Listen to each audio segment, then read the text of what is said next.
അതന്നെ നോവും ചോദിക്കണേ. ആരാ? ശിവ ശിവ. ശിവനല്ലടോ, ഡോക്ടർ സിഒ മേലൻ. ഡോക്ടർ മലം? അയ്യേ, എന്ത് പേരാത്? മല്ലടോ, മേലൻ. ഡോക്ടർ സിഒ മേലൻ. എന്ത് ഡോക്ടറാവോ? അങ്ങനെ പ്രത്യേകിച്ചൊന്നുമില്ല. ഡോക്ടർ മൻമോഹൻ സിംഗ്, ഡോക്ടർ യേശുദാസ്, രാജി എന്നൊക്കെ പറയുന്ന പോലെ ഒരു ഡോക്ടർ മല്ലടോ, മേലൻ.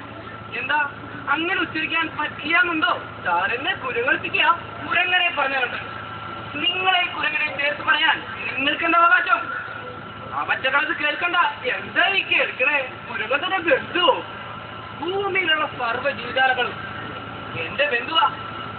പിന്നൊരു കാര്യം, മനുഷ്യരൊഴികെ എപ്പോ മനസ്സിലാക്കുന്നു ധാരാ മേനകാജിയുടെ ബന്ധുവാണല്ലേ. അതൊക്കെ വഴി മനസ്സിലായിക്കൊള്ളൂ.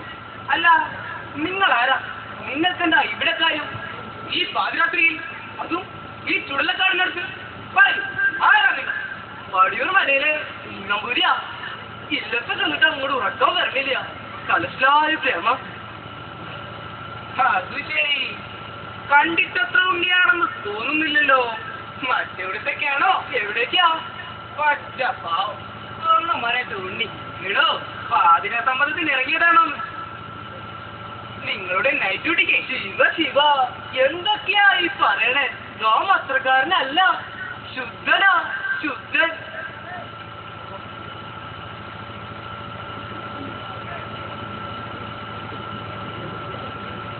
എന്താണോ അച്ഛനമ്മരക്കണ്ടേ വിജയനെ പോലെ വെകിലി പിടിച്ചാണ്?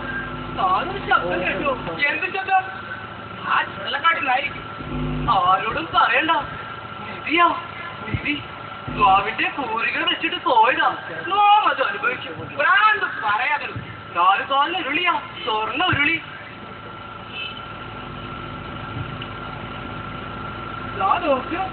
വിധി ഇളകി പറയുന്നു. ശിവ ശിവ, കരുണ കാണിക്കണേ. നീ നിരക്കി പോയാൽ കരുണപ്പുറേ കൂടുതൽ വേണ്ടി വരും. പാതിലൊക്കെ ഇറങ്ങി വന്നിരിക്കും മനുഷ്യനങ്ങനെ. ഏതിന് നാം അനുഭവിക്കും. ഇതെടുക്കാൻ നാം ഒരാളെ വിളിച്ചു കഴിഞ്ഞു. അഗർഭം വശമുള്ളത്, ഒരു തുള്ളി വെള്ളം കൊണ്ട് അത്ഭുതങ്ങൾ കാണിക്കുന്ന പായിക്കാട്ട് മൂസ. പായിക്കാട്ട് മൂസ നമ്മളെത്തിക്കണേ.